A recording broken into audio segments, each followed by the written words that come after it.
Né? Então seria simplório a gente dizer que dentro dessa relação Deus é o dinheiro, por exemplo, no capitalismo. O dinheiro é quase que esse xamã que invoca esse valor, né? Mas são sempre valores virtuais. Bom, dentro dessa lógica entre hospedeiro e parasita, Walter Benjamin destacou 3 condições das quais há essa transição entre cristianismo e capitalismo. A primeira delas, o culto. Culto, para Walter Benjamin, tem a ver com os rituais que foram vivenciados e são vivenciados no interior das religiões, como por exemplo do cristianismo, e que a atualizam.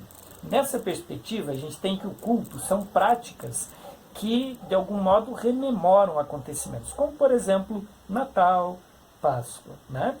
Essas práticas que rememoram e que, portanto, mantêm vivas as tradições religiosas, na perspectiva da atualização e, portanto, da ressignificação no dia a dia, foi apropriado, né, isso tudo, pelo parasita e ressignificado, de tal modo que a gente tem datas dentro do capitalismo que são de culto, tal qual a gente tem datas, por exemplo, religiosas. Por exemplo, é só pensar naquelas que ainda têm crise entre hospedeiro e parasita, como, por exemplo, a Páscoa, né? Então, a gente tem uma data cristã, a gente tem uma data religiosa, mas a gente tem um parasita que nasceu dentro dessa celebração de culto e que trouxe um novo sentido, que é o do consumismo. A ideia de trocar presentes e de chocolate, por exemplo.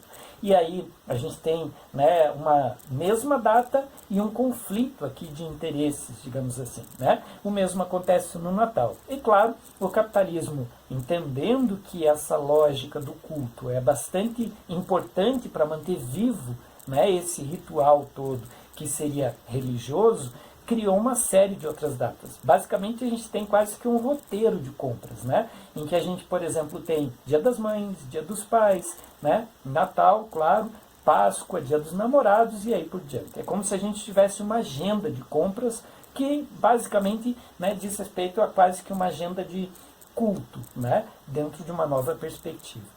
A segunda característica que Walter Benjamin identificou dentro dessa relação entre hospedeiro e parasita é o fato de, tanto no hospedeiro quanto no cristianismo, né, e no parasita, no caso do capitalismo, não existe trégua, né?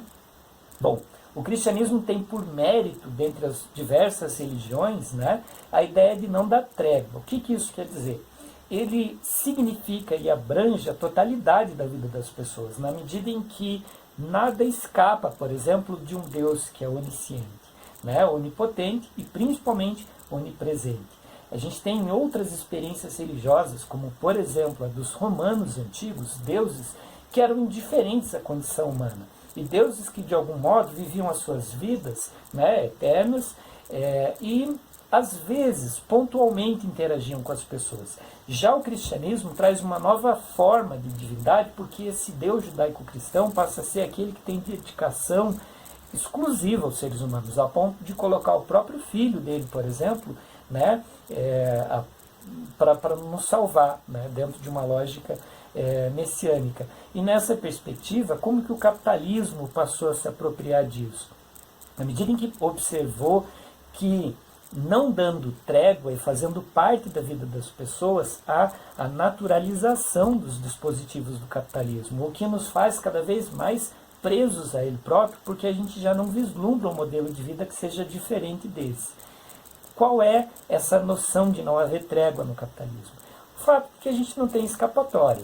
Todas as parcelas de nossas vidas foram sequestradas pelo capitalismo, de tal modo que, ao se alimentar, a gente consome produto, ao se entreter, a gente consome produto, né? E agora, por exemplo, a gente não faz algo diferente, senão também acesso a um outro produto, que é o conhecimento, né?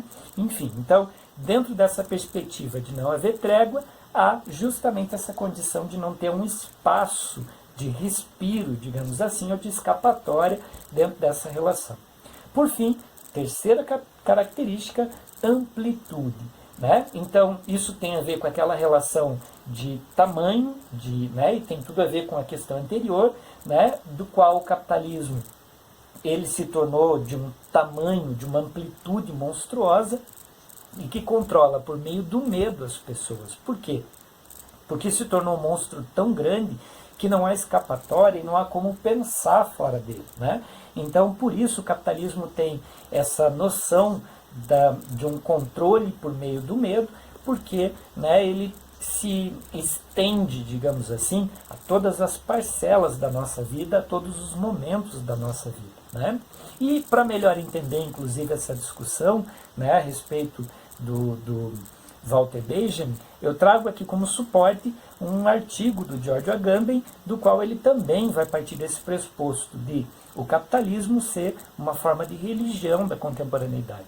E, ao fazê-lo, né, ele parte de uma questão muito específica, que é o próprio vocabulário do capitalismo, né? Pensando, por exemplo, a questão do quanto, na linguagem capitalista, há um conjunto de palavras que servem para o nosso hoje sentido usual, né, de valor, de economia, mas que na sua origem eram religiosas. E ele parte de uma palavra muito simples, que é crédito, né, que nada mais é do que, por exemplo, crédito, né, é o particípio passado do verbo latino credere, né, que é aquilo que a gente crê, fé, né? E que, por outro lado, diz respeito ao cartão de crédito, por exemplo, né? Aquilo que a gente tem aí nos nossos bolsos. Então, quando a gente tem um cartão de crédito, né, embora a gente não pense usualmente a respeito disso, a gente tem um cartão de fé conosco, né?